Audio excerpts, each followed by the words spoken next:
Welcome back, everybody, and if you are new here, please consider subscribing and be sure to click that bell notification to get all of my latest videos. Okay, as you can see, I'm not in my kitchen today. I'm actually sitting at my breakfast table. I am going to be doing a recipe for sweet and savory corn tamales. I'm using fresh sweet corn, and I'm also going to reserve the corn husk, the tender corn husk, to wrap the masa dough with. Now, if you are using something like canned or frozen corn, then you can definitely purchase the dried corn husks from the grocery store. Just be sure to boil them, soak them overnight, or until they are pliable enough to wrap around the corn masa. Okay, so what I'm going to do is get started. I have help today, and I'm super excited to show you this recipe. Here's how I do it. Okay, so to get started, we're going to go ahead and start peeling the leaves of the corn. So as you can see, this corn is not trimmed, so I'm going to have to remove this because it makes it easier to peel the leaves. And you'll want to trim it at the bottom, just like this, and you'll be able to peel the leaves a lot easier. And you'll want to reserve these leaves to wrap the masa dough in. So once you get to this part of the corn, you'll want to remove as much corn silk as possible. And it does help if you sort of gather it all together and just pull it down and take it off of the corn. Eventually, we are going to give the corn a good rinse and trim up some of the edges before we remove the kernels. So we're just going to continue going through all of the corn and removing all of the leaves and cleaning off the silk.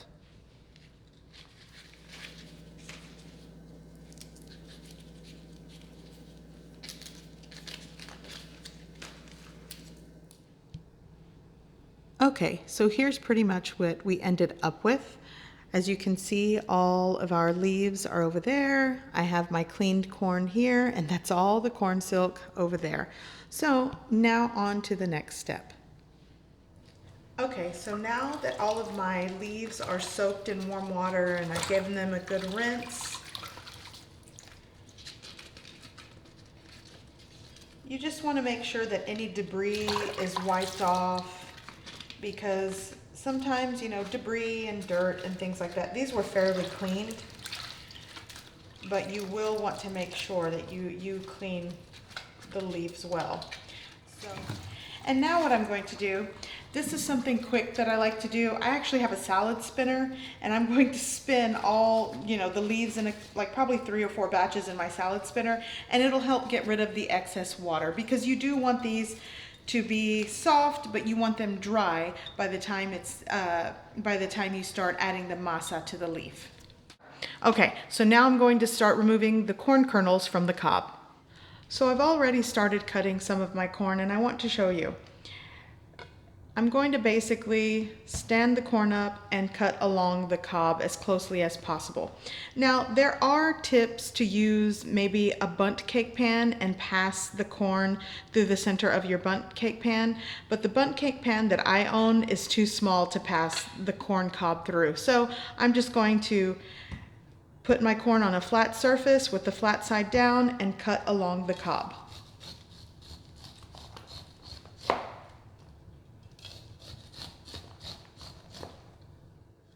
So at this point, I'm pretty much done cutting most of my corn, and it should give me enough for 4 pounds of fresh corn kernels.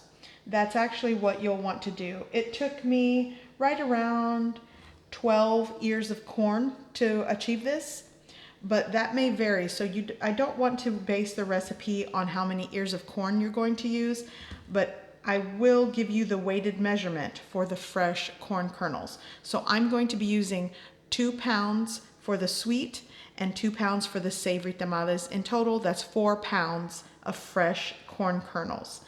Okay, so now that the corn is prepared and so are the leaves, I'm going to start working on the recipe for the sweet corn tamales. So here I have a bowl, and to that I'm going to be adding a 1/3 cup of instant corn flour.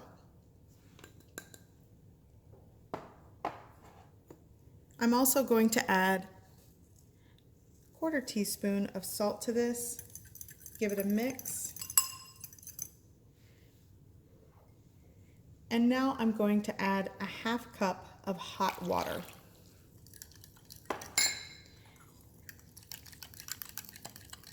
I'm going to give this a mix, and as it sets, it's going to thicken significantly because this instant corn flour will definitely absorb all that water. And this is just going to help bind the corn. In the past, I skipped this step using sweet corn, and it did not bind very well.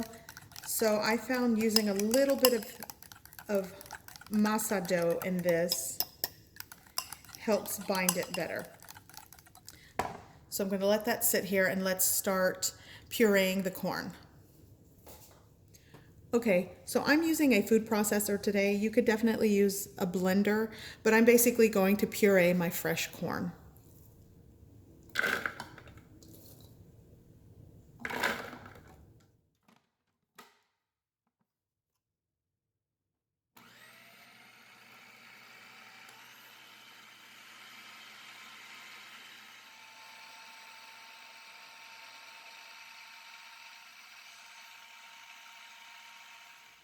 Okay, so here is my corn puree. So now I'm going to use my food processor again to mix everything together. So I've added a little bit of my corn puree back into the food processor. Now I'm going to add 1 stick of unsalted butter,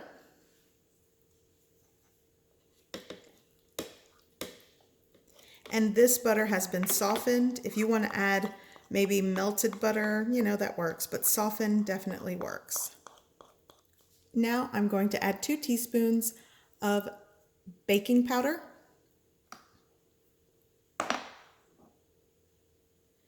Now the sugar in this, because these are going to be sweet, it's definitely up to your preference. I'm going to add a 1/2 cup of sugar.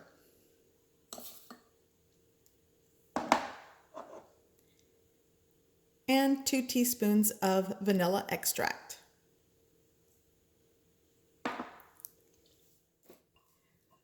So here is that instant corn flour masa that we mixed. That's going right in here.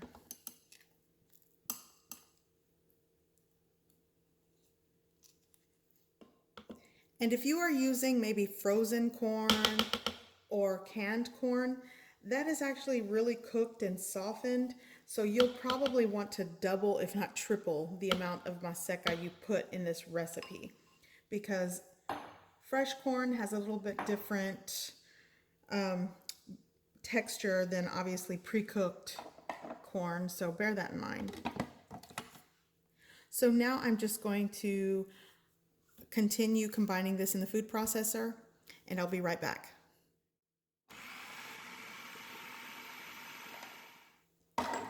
Oh gosh, it smells so good.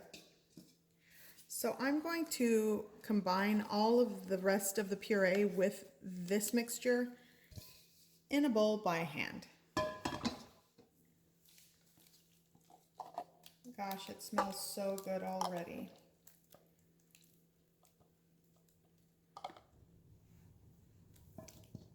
Okay, so now I'm adding the rest of that corn puree from earlier. And now you just want to mix it. And this is it. Okay, so at this point, everything is combined and mixed. You'll want to taste it for sweetness. That is definitely to your preference. You might find that you want more vanilla, a little more salt, and maybe extra sugar. And it also depends on the sweetness of your corn. So you probably do want to taste it at this point for the level of sweetness that you want, and add maybe more sugar. So now that this is combined, I'm going to let this set in my refrigerator for an hour.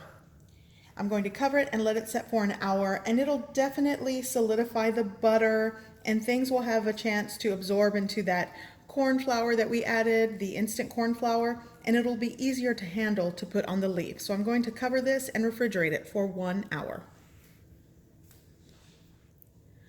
Okay, so now I'm ready to make the savory corn masa or corn dough. And I should say corn mixture, but so I've reserved 1 cup, oops.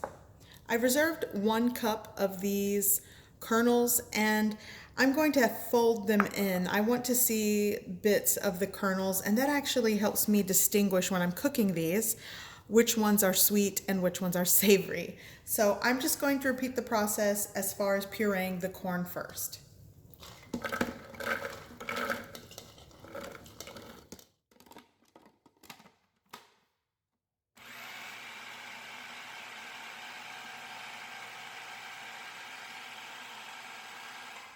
And I want to remind you, I didn't mention this, but when I did add the corn kernels, I added no water. I always want to remind, because I know I'll have people ask if I added water to help puree it, but no water went into this. So just to give me more room in my processor, I'm going to remove part of this. I just removed some of the pureed corn out of here to give me room in my food processor. Now I'm going to add a 1/2 teaspoon of salt. I'm going to add 2 teaspoons of baking powder. I'm going to add that instant corn masa mixture, and I did the same thing like I did earlier. I added a 1/3 cup of instant corn masa, a 1/2 cup of hot water with a pinch of salt. And this is just going to help bind the corn mixture. And again, I know I always repeat myself, but if you are using something like frozen or canned corn, you'll definitely want to change the ratio of instant corn masa or corn flour masa to your corn. You're going to need a lot more to get it to bind, because cooked corn and frozen corn texturally will do different things when pureeing it. Okay, so now I opted to use lard. Now you can definitely use a stick of butter. I'm actually using 100 grams of lard. And if I have it, I sometimes will use rendered bacon fat. That will definitely give you a wonderful smoky bacony flavor to your savory corn tamales. Now I'm just going to puree again to combine it.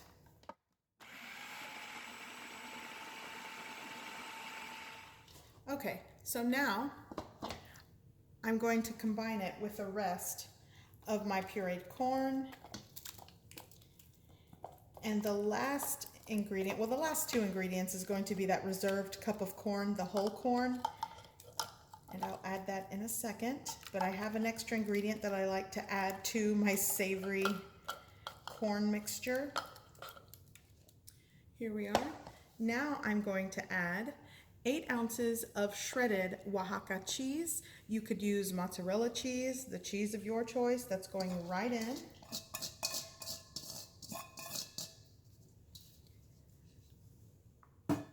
And now I'm going to add the reserved whole corn kernels right in.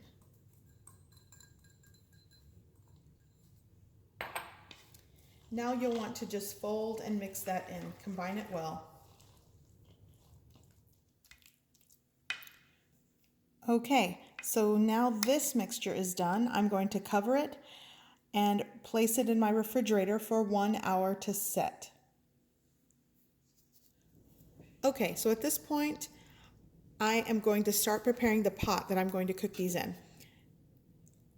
This is a 16-quart steamer pot. It comes with a steamer, I guess shelf or steamer insert here at the bottom.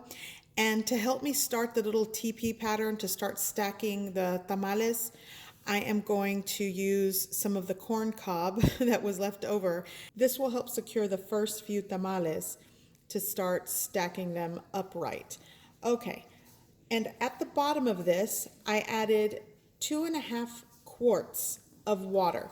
This is going to be enough to help us start the steaming process. Now throughout the cooking process, you might have to add more and add water along the side of the pot as to not to disturb the tamales, but 2.5 quarts should work. So I'm going to set this aside. Okay, so first we are going to start preparing the sweet ones. And as you can see, this has set in the refrigerator. It has thickened a little bit, so it should be easier to work with, but it is still loose. So all we're going to do is start preparing them and adding this corn mixture to the leaves.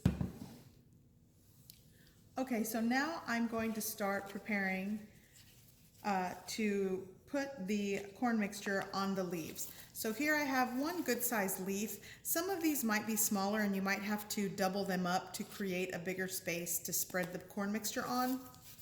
But all I'm going to do is take some of my corn mixture and add it right onto the leaf. I'll do, that amount might work. Now all I'm going to do, it kind of wants to close already, and then you sort of close it at the bottom and you stand it upright. And I want to show you, this is how I'm going to start stacking them right here. And if you can see, I didn't fill it all the way up to the top because it will, with the baking powder that's in there and some of that instant corn flour mixture, it will sort of sponge up and you don't want it to spill out. So anyways, we are going to continue making these tamales and stacking them around.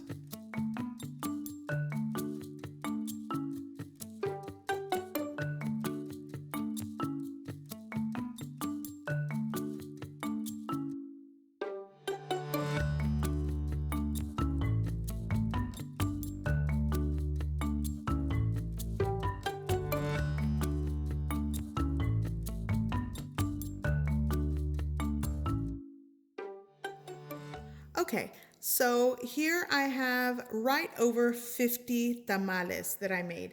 And actually I should call these tamalitos because these are very little, or they're smaller than the normal ones you probably would make, you know, making the more savory meat-filled ones. Okay, but I have them all in my steamer pot. Now I'm just going to cover these with some of the loose leftover leaves.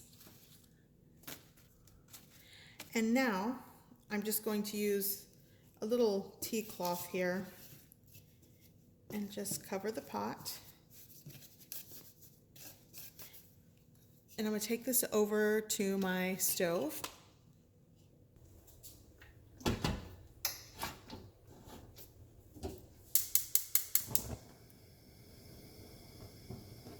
Okay.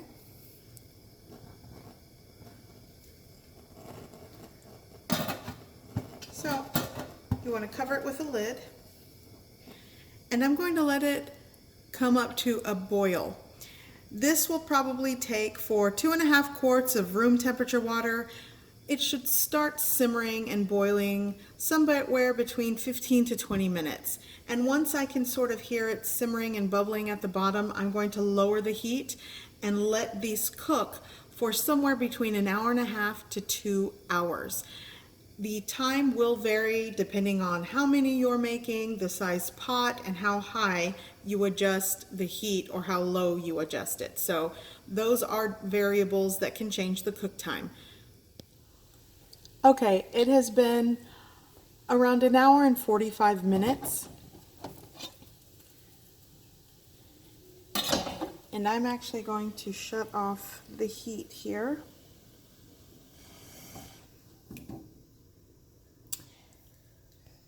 And I'm not even going to touch them because they're not firm.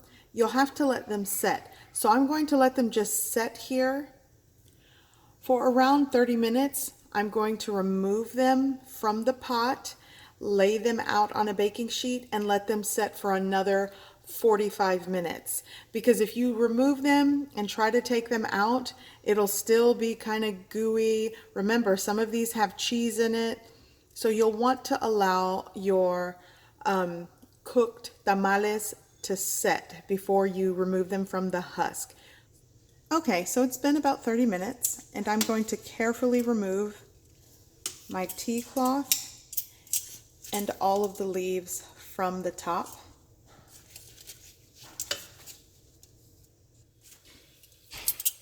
Okay, so now I am going to carefully remove As you can see, some of them kind of unwrapped.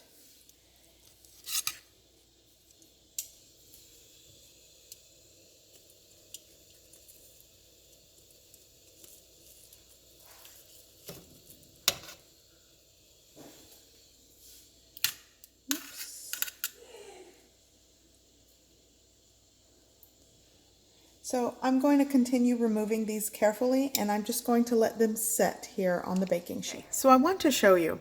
I removed them all from the pot, but I had one or two that sort of split open and just sort of, you know, didn't make it through the process. And that is mainly because the corn husk that I used was probably not big enough to surround it or enclose it properly.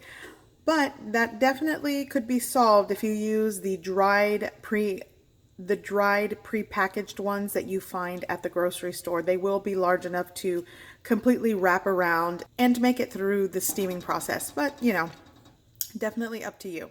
So here are my tamales. I've laid them out on 2 baking sheets. And again, as you can see, some of these already kind of opened up, but I'm going to let them set. And once they set, I'll show you what they look like removing them from the husk. So this is definitely set, and the sweet ones are my favorite. And it's very tender, it's soft, and the more it sets, it'll definitely harden a bit more and it'll be easier to handle. But I just wanted to show you guys how wonderful these look. And then they taste even better.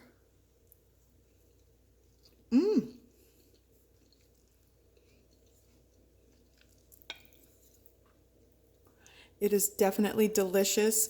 It has the right amount of sweetness. The butter adds just this buttery corn sweetness to it, and the vanilla. It's so good. And it's quite simple. And because it doesn't have a high ratio of the instant corn flour, you really do get the natural sweetness from the corn. So I'm going to show you one of the cheese and corn savory ones. And again, oh yes, this one set up quite nicely. And if you peel it back, hopefully I don't lose too much of it, but there we go. Okay, so here is my cheese and corn savory tamal. And for my savory ones, I do like to add a little bit of Mexican cream right on top. And the one I'm using today is just a Mexican table cream. And this is definitely a treat. And as you can tell, these are not really giant. I do like to use the leaves from the corn on the cob, so it does make the tamal a lot smaller than maybe if I were to use the store-bought dried ones that I have to pre-soak. Those do work better if you want a larger tamal. I'm going in for a bite. I'm salivating.